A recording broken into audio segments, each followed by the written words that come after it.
বাসিন্দা তাপসী বিশ্বাস ভুল করে ডাস্টবিনে ফেলে দেন প্রায় 3 ভরি সোনার গয়না। ময়লা সংগ্রহের সময় পৌরসভার নির্মল বন্ধু কর্মী দাউদ শেখ তা উদ্ধার করেন বসিরহাটের বর্জ্য প্রসেসিং সেন্টার থেকে। পরে মালিকের পরিচয় যাচাই করে গয়না ফিরিয়ে দেন তাপসী বিশ্বাসের হাতে। পৌর কর্মীদের সততায় খুশি গৃহবধূ।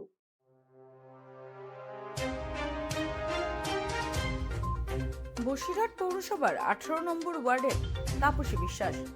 জানা গেছে, গতকাল শনিবার সকালে নির্মল বন্ধু পৌরকর্মী দাউদ শেখ তার বাড়িতে ডাস্টবিনের নোংরা আবর্জনা আনতে যায়। সেই সময় ওই গৃহবধূ ভুল করে নোংরা আবর্জনার মধ্যে লক্ষাধিক টাকার সোনার গহনা ফেলে দেন। তারপর সেগুলো বসিরহাট ময়লাখোলার মাতৃসদন বজ্র পদার্থ প্রসেসিং সেন্টারে নিয়ে গেলে ডাস্টবিন খুলতেই দেখা যায় প্রায় 3 ভরি সোনার অলংকার রয়েছে ডাস্টবিনে। খোঁজাখুঁজি করার পর সময় অনুযায়ী মনে করে নির্ধারিত সময় যে জায়গায় তিনি গিয়েছিলেন, আজ সকালে সেই জায়গায় গিয়ে ওই নির্মল বন্ধু সোনার গহনার মালিকের নাম পরিচয় জানার চেষ্টা করেন এবং তার বাড়িতে খবর দেওয়া হয়। ওই গৃহবধূ প্রসেসিং সেন্টারে গেলে তার সঠিক পরিচয়পত্র নির্দিষ্টভাবে যাচাই করে তার সোনার গহনা চিহ্নিত করা হয়।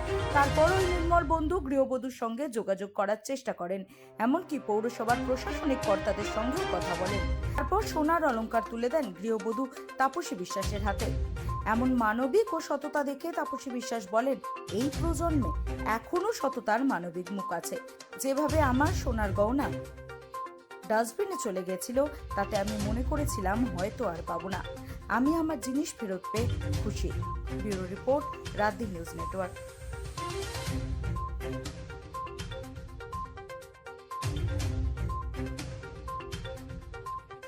এবারে কটা যে সোনার জিনিস ছিল বাড়িতে রাখলাম, ভাবলাম যদি চুরি হয়ে যায়, তাই সেটা যেখানে ক্যারি ব্যাগ রাখা হয় তার মধ্যে আমি আটকে রেখে তার মধ্যে ভরে রেখেছিলাম।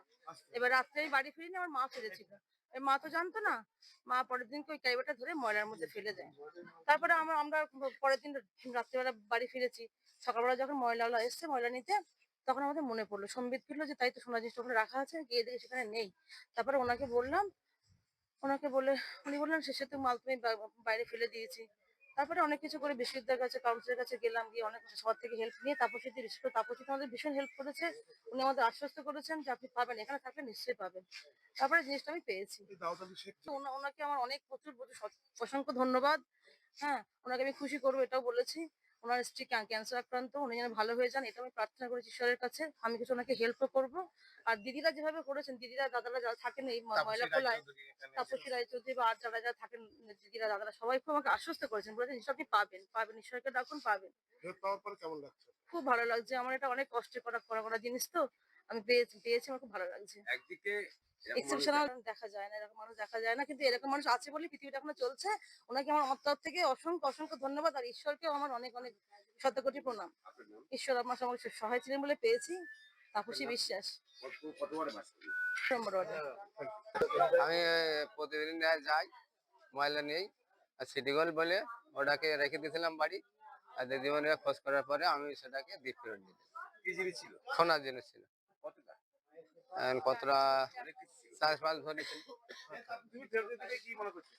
আমি মনে করছিলাম যে ওটা বোধহয় অন্য কিছু হবে, সিটি গোল্ডের কিছু রেখে দিয়েছিলাম। ফেরত দিলাম আমি, বৌদি কান্না দেখে আমি ফেরত দিয়েছি যে বৌদির মাল, তাই